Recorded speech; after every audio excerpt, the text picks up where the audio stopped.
पिछले अध्याय में हमने जाना कि किस प्रकार धृष्टद्युम्न और द्रौपदी अर्थात कृष्णा बिना स्त्री के अर्थात बिना गर्भ के ही उत्पन्न हुए।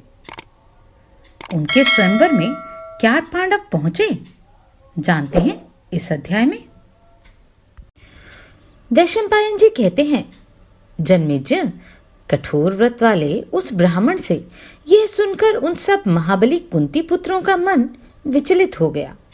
तब सत्यवादिनी कुंती ने अपने सभी पुत्रों का मन उस स्वयंवर की ओर आकृष्ट देख युधिष्ठिर से इस प्रकार कहा, बेटा, हम लोग यहाँ उन महात्मा ब्राह्मण के घर में बहुत दिनों से रह रहे हैं। इस रमणीय नगर में हम आनंद पूर्वक घूमे फिरे और यहाँ हमें पर्याप्त भिक्षा भी उपलब्ध हुई।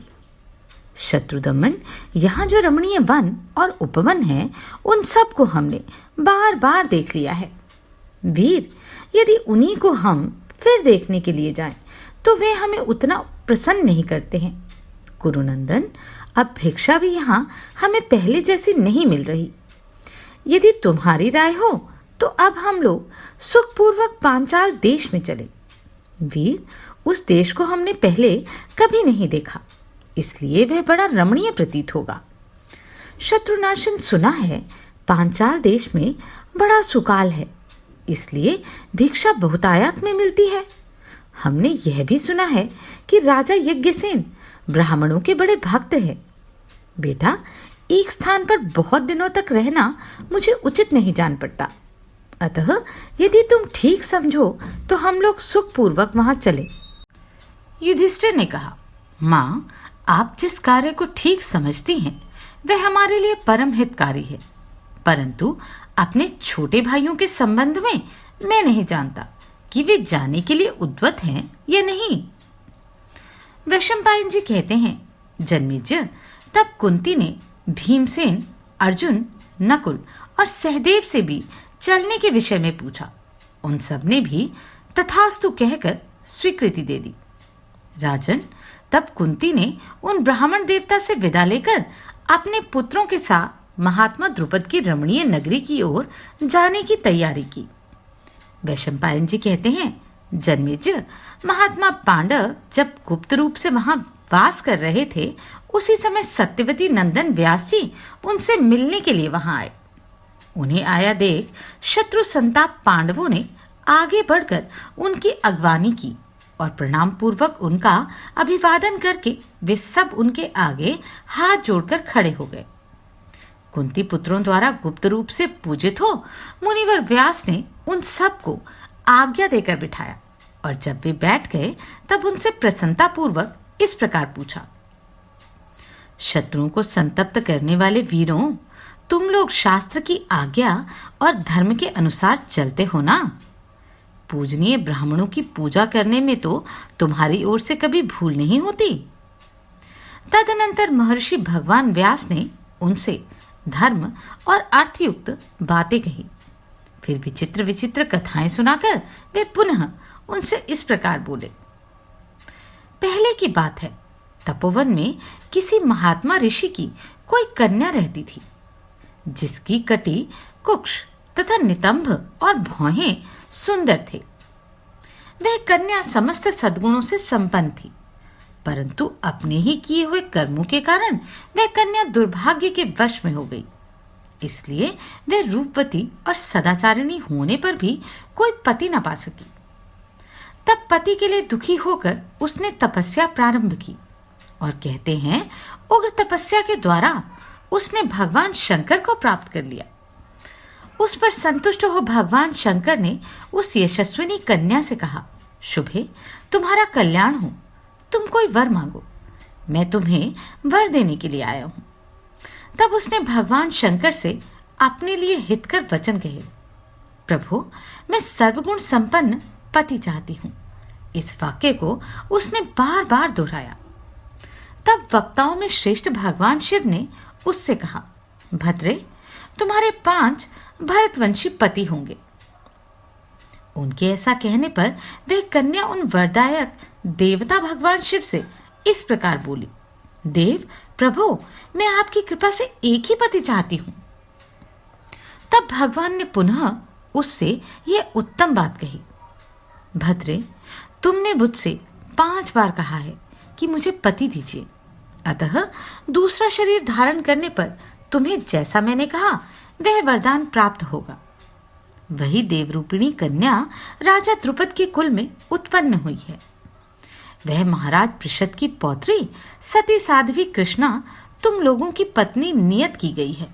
अतः महाबली वीरों, अब तुम पांचाल नगर में जाकर रहो। द्रौपदी को पाकर तुम सब लोग सुखी होगे, इसमें संशय नहीं है।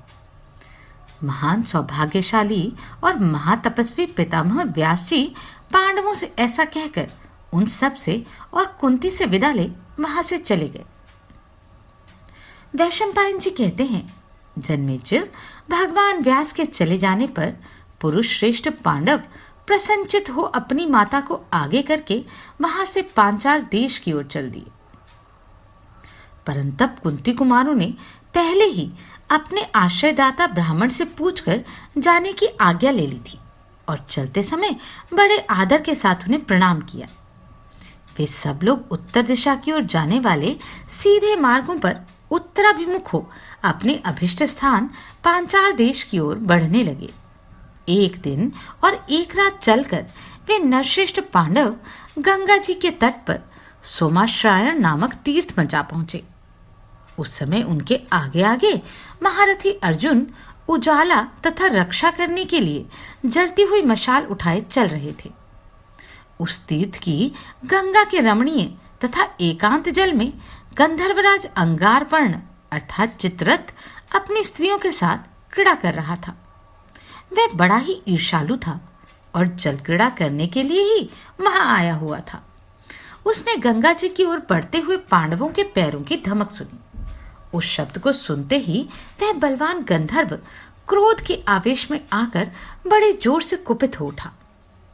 परंतप पांडवों को अपनी माता के साथ वहां देख वह अपने भयानक धनुष को टंकारता हुआ इस प्रकार बोला, रात्रि प्रारंभ होने के पहले जो पश्चिम दिशा में भयंकर संध्या की लाली छा जाती है, उस समय 80 लव को छोड़कर सारा मुहूर्त इच्छानुसार विचरने वाले यक्षों, गंधर्वों तथा राक्षसों के लिए निश्चित बताया गया है। शेष दिन का सब समय मनुष्यों के कार्यवश विचरने के लिए माना गया है।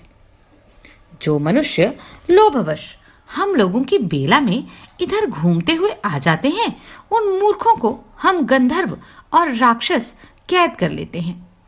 इसलिए वेदवेता पुरुष रात के समय जल में प्रवेश करने वाले संपूर्ण मनुष्यों और बलवान राजाओं की भी निंदा करते हैं। अरे ओ मनुष्य, दूर ही खड़ा रहे, मेरे समीप ना आना। तुझे ज्ञात कैसे नहीं हुआ कि मैं गंधर्वराज अंगारपर्ण गंगा जी के जल में उतरा हुआ हूं? तुम लोग मुझे अच्छी तरह जान लो।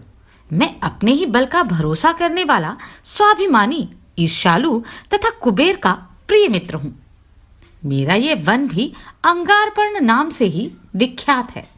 मैं गंगा जी के तट पर विचरता हुआ इस वन में इच्छानुसार विचित्र क्रीड़ाएं करता रहता हूं। मेरी उपस्थिति में यहाँ राक्षस, यक्ष, देवता अथवा मनुष्य कोई भी नहीं आने पाता। फिर तुम लोग कैसे आ रहे हो? अर्जुन बोले, दुर्मते, समुद्र, हिमालय की तराई और गंगा जी के तट पर रात दिन अथवा संध्या के समय किसका अधिकार सुरक्षित है?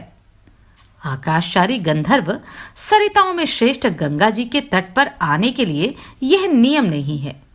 यहाँ कोई खाकर आए या बिना खाए, रात में आए या दिन में, इसी प्रकार काल आदि का भी कोई नियम नहीं है।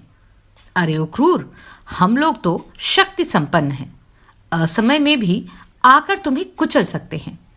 जो युद्ध करने में असमर्थ है, वे दुर्बल मनुष्य ही तुम लोगों की पूजा करते हैं। प्राचीन काल में हिमालय के स्वर्ण शिखर से निकली हुई गंगा 7 धाराओं में विभक्त हो समुद्र में जाकर मिल गई।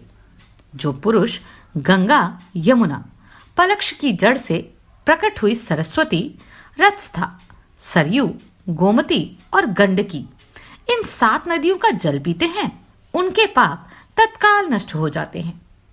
यह गंगा बड़ी पवित्र नदी है। एकमात्र आकाश ही इनका तट है। गंधर्व, ये आकाश मार्ग से विचरती हुई गंगा देवलोक में अलकनंदा नाम धारण करती है। ये ही वैतरणी होकर पितृलोक में बहती है। वहां पापियों के लिए इनके पार जाना अत्यंत कठिन होता है। इस लोक में आकर इनका नाम गंगा होता है। यह श्री कृष्ण द्वैपायन व्यास जी का कथन है। ये कल्याणमयी देव नदी सब प्रकार की विघ्न बाधाओं से रहित एवं स्वर्गलोक की प्राप्ति कराने वाली है। तुम उन्हीं गंगा जी पर किस लिए रोक लगाना चाहते हो? ये सनातन धर्म नहीं है जिसे कोई रोक नहीं सकता, जहां पहुंचने में कोई बाधा नहीं है। भगीरथी के उस पावन जल का तुम्हारे कहने से हम अपने इच्छानुसार स्पर्श क्यों ना करें? वैशंपायन जी कहते हैं, जन्मेजय, अर्जुन की वह बात सुनकर अंगारपर्ण क्रोधित हो गया और धनुष नवाकर विषैले सांपों की भांति तीखे बाण छोड़ने लगा। यह देख पांडुनंदन धनंजय ने तुरंत ही मशाल घुमाकर और उत्तम ढाल से रोककर उसके सभी बाण व्यर्थ कर दिए। अर्जुन ने कहा, गंधर्व, जो अस्त्र विद्या के विद्वान हैं, उन पर तुम्हारी ये घुड़की नहीं चल सकती। अस्त्र विद्या के मर्मज्ञों पर फैलाई हुई तुम्हारी यह माया फेन की तरह विलीन हो जाएगी। गंधर्व, मैं जानता हूं कि संपूर्ण गंधर्व मनुष्यों से अधिक शक्तिशाली होते हैं, इसलिए मैं तुम्हारे साथ माया से नहीं, दिव्यास्त्र से युद्ध करूंगा। गंधर्व, यह आग्नेय अस्त्र पूर्व काल में इंद्र के माननीय गुरु बृहस्पति जी ने भारद्वाज मुनि को दिया था। भारद्वाज से इसे अग्निवैश्य ने और अग्निवैश्य से मेरे गुरु द्रोणाचार्य ने प्राप्त किया है। फिर विप्रवर द्रोणाचार्य ने यह उत्तम अस्त्र मुझे प्रदान किया। वैशंपायन जी कहते हैं, जन्मेजय, ऐसा कहकर पांडुनंदन अर्जुन ने कुपित हो गंधर्व पर वह प्रज्वलित आग्नेय अस्त्र चला दिया। उस अस्त्र ने गंधर्व के रथ को जलाकर भस्म कर दिया। वह रथहीन गंधर्व व्याकुल हो गया और अस्त्र के तेज से मूढ़ होकर नीचे मुंह किए गिरने लगा। महाबली अर्जुन ने उसके फूल की मालाओं से सुशोभित केश पकड़ लिए और घसीटकर अपने भाइयों के पास ले आए। अस्त्र के आघात से वह गंधर्व अचेत हो गया था। उस गंधर्व की पत्नी का नाम कुंभीनसी था। उसने अपने पति के जीवन की रक्षा के लिए महाराज युधिष्ठिर की शरण ली। गंधर्वी बोली, महाभाग, मेरी रक्षा कीजिए और मेरे इन पतिदेव को छोड़ दीजिए। प्रभो, मैं गंधर्व पत्नी कुंभीनसी आपकी शरण में आई हूं।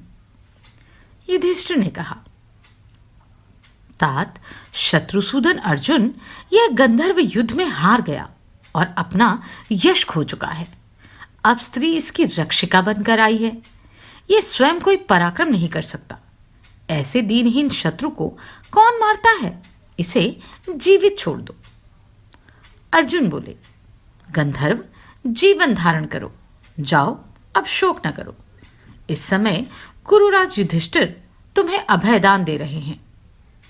गंधर्व ने कहा, अर्जुन, मैं परास्त हो गया, अतः अपने पहले नाम अंगारपर्ण को छोड़ देता हूं। अब मैं जन समुदाय में अपने बल की शाला नहीं करूंगा, ना इस नाम से अपना परिचय ही दूंगा। आज की पराजय से मुझे सबसे बड़ा लाभ यह हुआ है कि मैंने दिव्यास्त्रधारी अर्जुन को मित्र रूप में प्राप्त किया है और अब मैं इन्हें गंधर्वों की माया से संयुक्त करना चाहता हूं। इनके दिव्यास्त्र की अग्नि से मेरा ये विचित्र एवं उत्तम रथ दग्ध हो गया है। पहले में विचित्र रथ के कारण चित्ररथ कहलाता था, परंतु अब मेरा नाम दग्ध रथ हो जाएगा। मैंने पूर्व काल में यहाँ तपस्या द्वारा जो ये विद्या प्राप्त की थी, उसे आज अपने प्राणदाता महात्मा मित्र को अर्पित करूंगा, जिन्होंने अपने वेग से शत्रु की शक्ति को कुंठित करके उस पर विजय पाई और फिर जब वह शत्रु शरण में आया तो उसे प्राणदान दे दिया। वे किस कल्याण की प्राप्ति के अधिकारी नहीं है? यह चाक्षुषी नामक विद्या है जिसे मनु ने सोम को दिया था। सोम ने विशर्वा वसु को दिया और विशर्वा ने मुझे प्रदान किया। यह गुरु की दी हुई विद्या यदि किसी कायर को मिल गई तो नष्ट हो जाती है। इस प्रकार मैंने इसके उपदेश की परंपरा का वर्णन किया। अब इसका बल भी मुझसे सुन लीजिए। तीनों लोकों में जो कोई भी वस्तु है, उसमें जिस वस्तु को आंख से लेने की इच्छा हो, उसे इस विद्या के प्रभाव से कोई भी देख सकता है और जिस रूप में देखना चाहे उसी रूप में देख सकते हैं। जो एक पैर से 6 महीने तक खड़ा रहकर तपस्या करे, वही इस विद्या को पा सकता है। परंतु आपको इस व्रत का पालन या तपस्या किए बिना ही मैं स्वयं उक्त विद्या की प्राप्ति कराऊंगा। राजन, इस विद्या के बल से ही हम लोग मनुष्यों से श्रेष्ठ माने जाते हैं और देवताओं के तुल्य प्रभाव दिखा सकते हैं। पुरुष शिरोमणि, मैं आपको और आपके भाइयों को अलग अलग गंधर्व लोक के 100 घोड़े भेंट करता हूं। वे घोड़े देवताओं और गंधर्वों के वाहन हैं। उनके शरीर की कांति दिव्य है।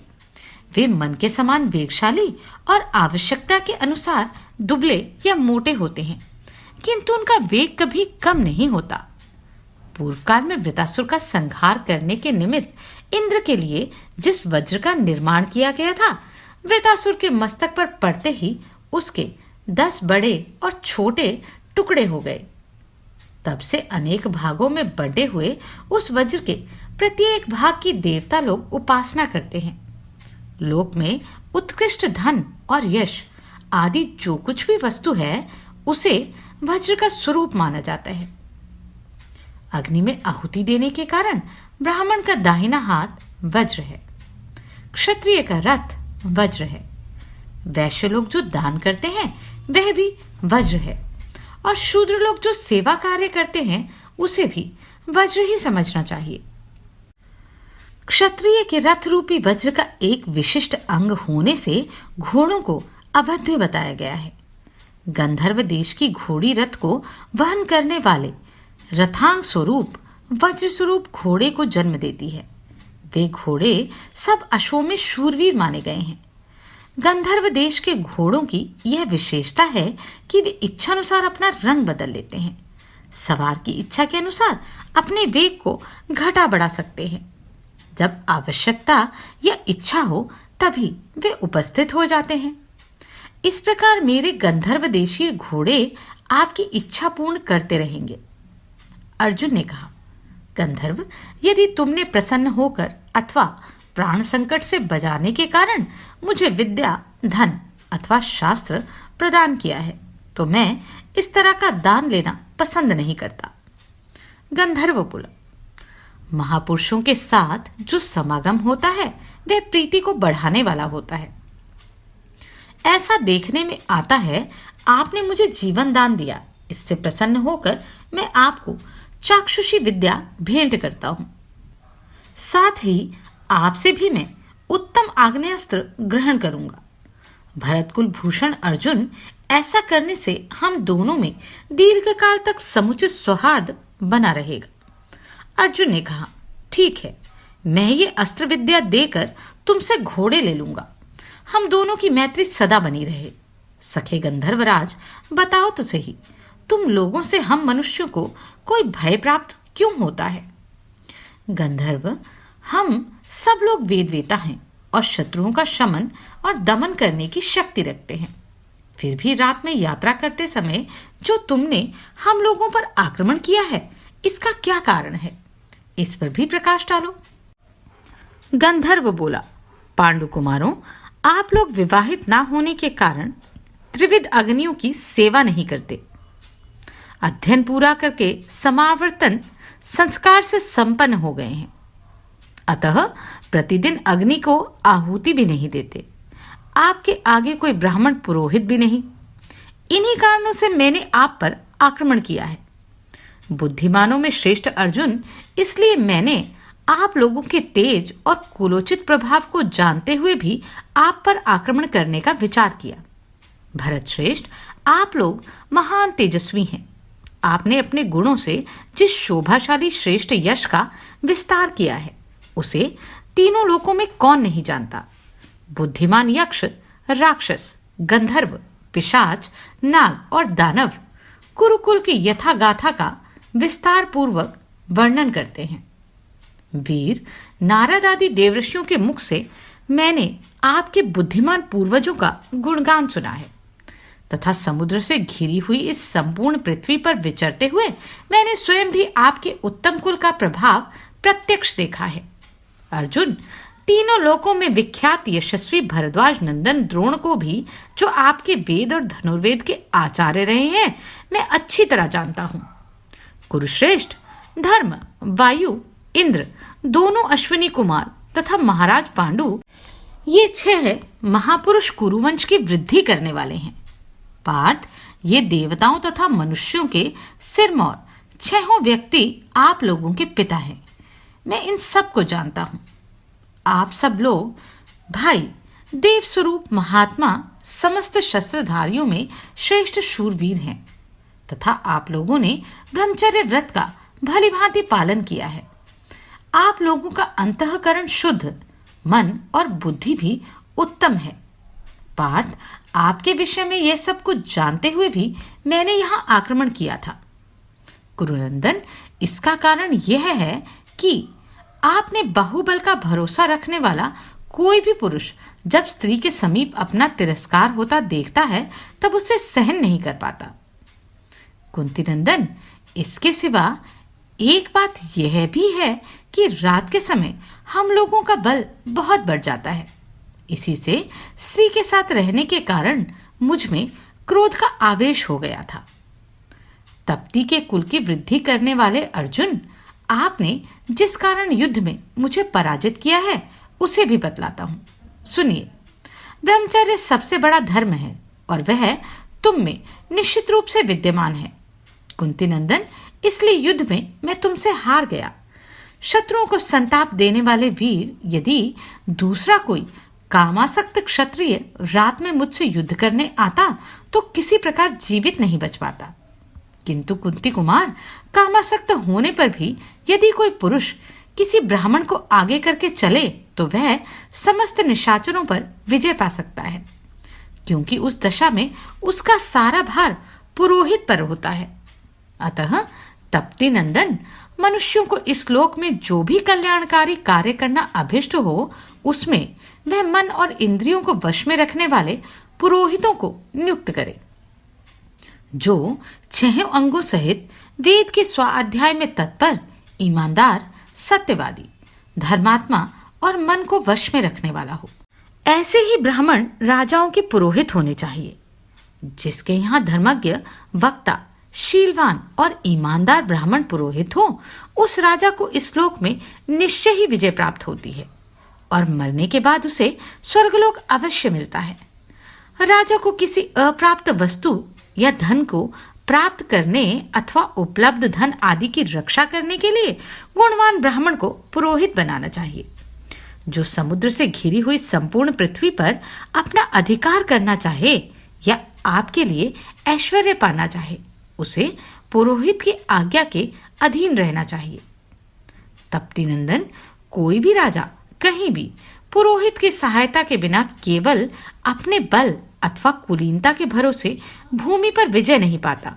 अतः कौरवों की कुल की वृद्धि करने वाले अर्जुन, आप ये जान ले कि जहां विद्वान ब्राह्मणों की प्रधानता हो उसी राज्य की दीर्घ काल तक रक्षा की जा सकती है। गंधर्व से हुए इस युद्ध के बाद क्या पांडव बिना किसी और विघ्न के पांचाल नगर में प्रवेश कर पाए, या और भी कुछ ऐसा घटित हुआ जो सुनने योग्य है? जानते हैं अगले अध्याय में।